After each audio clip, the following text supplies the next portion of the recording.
iPhone 5, blah, blah, blah. Science. Science and technologies are essential for progress. Yeah, your maps suck. Week 6 previews! Is that a 5? No, this is I was gonna say, an it looks the iPhone same. 4S. I was going to say, it looks the same size as mine. It's just- Well, I mean, we've compared before, and we know that's just not the case.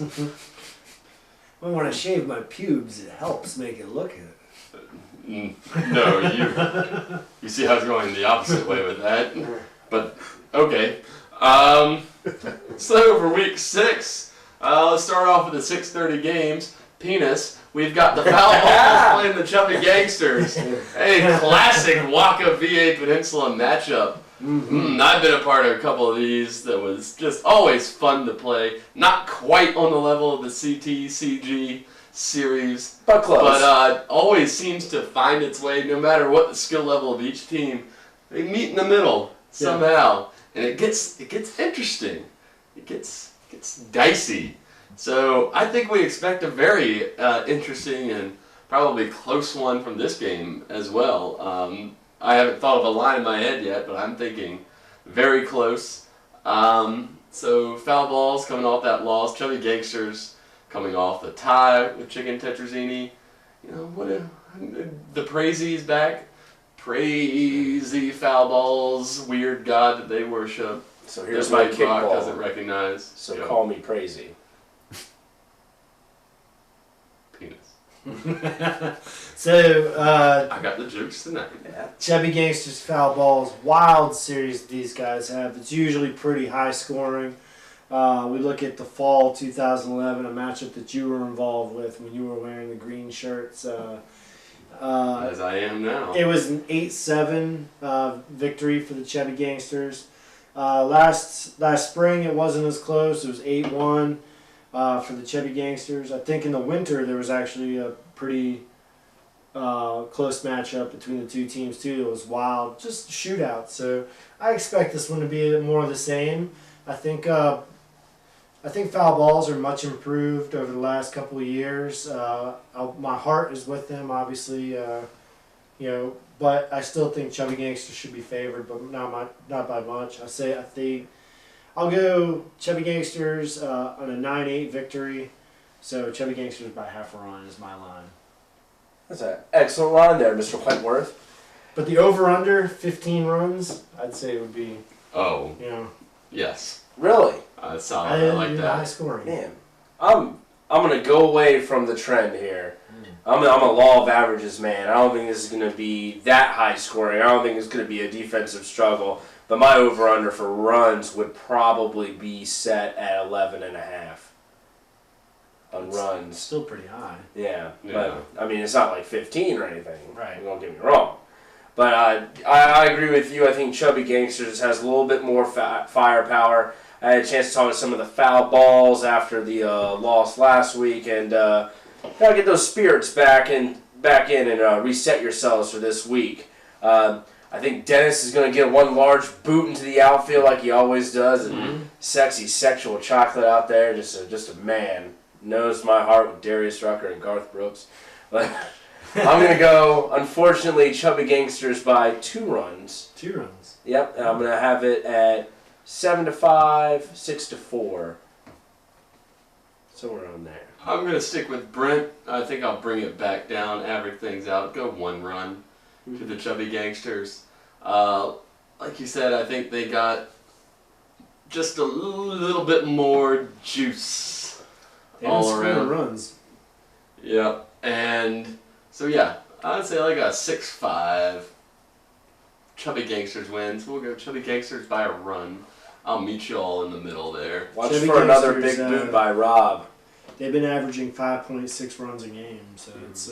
But they've also been giving up 4 runs a game, so that's why. 6-4. High scoring. All right, so we got peanut butter jelly time and Chicken Tetrazzini. Chicken Tetrazzini had tied the Foul Balls 0-0 early in the season. And of course, PBJ just beat the Foul Balls by 2. That's going to guide my line. Transitive property. If A is greater than B and B is greater than C, therefore A is greater than C. That's the logic that you're about to use, right? Yeah. Now I'm not. All right. Who's playing? Jesus Chicken Christ. Tetrazzini gets their charger back and rides the wave. Tie game. Oh. Got your transit property right there. These two teams actually have a little bit of a history. Peanut Butter and Jelly, this is their second season in Waka. And they're actually their first game ever last season was against Chicken Tetrazzini, in which CT had a 1-0 victory. But PB&J was really close to tying it up. But James Griffin rounded third base and then tripped on one of his teammates' jackets that was in the way. Yes. Fell down, got tagged out. So that's the way they started out their Waka run. But damn, they've stuck with it. And like you mentioned earlier in one of the other segments, they've gotten better, man. They're good. They're winning games. Against CT is much improved over previous seasons as well. But I still got to go This Peanut just Butter came Jelly across the wire to me. -1. One game too late. Yeah, I'm going to go with you, but I'm going to side with PBJ. I think Chicken Tetrazzini has a lot of good firepower on this team. Look for big kicks by Scott Kenny to keep this game competitive. Big boot out there. But I just think PB&J is going to have a little bit more offense. I see this as a one-run game. Yeah, good callback on Scott Kenny because I forgot to mention him, but he had a big RKI in the CT versus Chubby Gangsters game too. And it seems like almost every time I haven't seen a lot of Chicken Tetrazzini games this season, but it seems like every time I'm like passing through, he's making a big kick. So Yeah. you are a good analyst. Thank you. So I spot it every once in a while. I come in with these little proud of clips. you. Thank He's you. driving in some runs for the Chickens. Yeah, thank you. You are a good anal cyst. Thank you. But Scott Kenny's not going to be enough. PB&J by 1, 5. Good analysis. Good. Thanks, guys. Good podcast. I feel like I'm really a part of the didn't team deserve now that I that actually at did all. some sort of work there. I wasn't listening to anyone. So we going PB&J -1. Yeah, All right. of course we are. So the main event, we got Kick-Ass, Just for Kicks.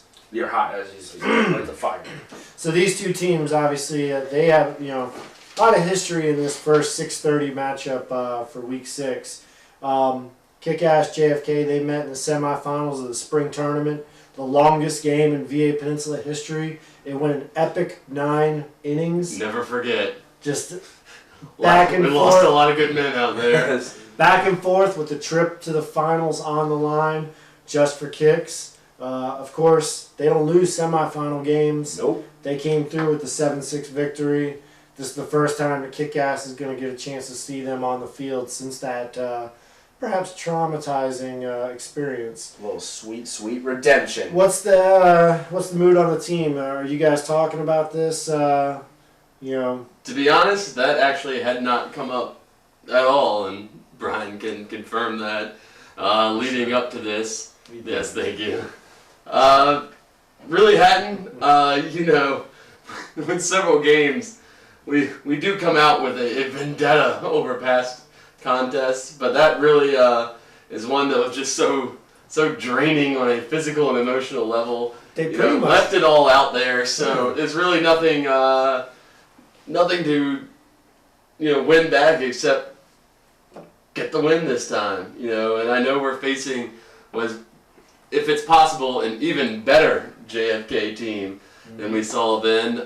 More importantly, though, that's sort of out of the mind. What's in our minds is, this is the inside track sort of to a 1-2 seed. I would think, as it looks like it's playing out right now, of course things can change. But, get this win, you kind of bump yourself up into that 1-2 zone. Lose and you're back into 3, 4, 5, and you're stuck playing them again in the semifinals. So I guess to get back to your point, want to avoid that situation. Get it done in the regular season, which we did do last season. But I think our team coming together now. JFK has been together from the start this season. It's a juggernaut out there. So just need to play your best ball, and I think that's all the team's focused on right now. That's a good end to it. Very generic. Very generic speak. sports. Yeah, coach speak. Coach speak. Just gotta play our best ball. Things like good things happen. But I think when this obviously you're not making a line on this because your team's involved. JFK, I agree. This is the best I've ever seen this team look. Brian Freed's done a hell of a job reloading after losing a couple players. The defense is just sick. 0.8 runs per game that they're allowing so far in this young season. On the flip side, they're scoring well over 5. Kick-Ass is a very respectable defense as well, allowing 1.5 runs per game. So this one's going to be, I think, a low-scoring game. Very low. Both teams should settle in.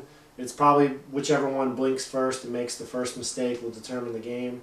I see this being I'm going to go a 1-0 victory for Just for Kicks. Man, almost took the words right out of my mouth there. For you guys, the key to this game is to not worry about JFK. They have this aura around them now in the regular season, like they're unstoppable. They're walking around with their chest puffed out, their heads held high. I see it every day. I see it every day, man. Like even when I'm at work, like they're just like popping up on my desktop. I don't know how this happens, but this needs to stop. This needs to stop, Jorts. We need to put an end to them. We need to knock them back down to a humanistic level, and that's where you come in, my friend. Kick ass. You got 2 people on base. George comes up to kick. Nice line drive into left field. Scoring in 2 runners. I like it. This is going to be, technically, because of all the pundits, my upset special. Kick-Ass beating JFK 2-1. I hope it happens because like the 72 Dolphins, I have a vested interest at this point in seeing JFK. I have a vested interest in seeing JFK lose or tie because there's only been one team in VA Peninsula history that's ever gone undefeated in the regular season and then won the championship, and that was the 2009 The Emperor's Club. That was our second Wentworth Trophy. Yeah, second Wentworth Trophy. Undefeated, 14-0. So someone's got to stop JFK because then I'll be popping champagne. Because it sure as hell wasn't you. We'll get him. We'll get him in the finals. Mm-hmm. Is that? Oh, we're going New England Patriots. Like, okay. Yeah. All right. I'm not panicking yet. I'm sorry. I didn't mean that.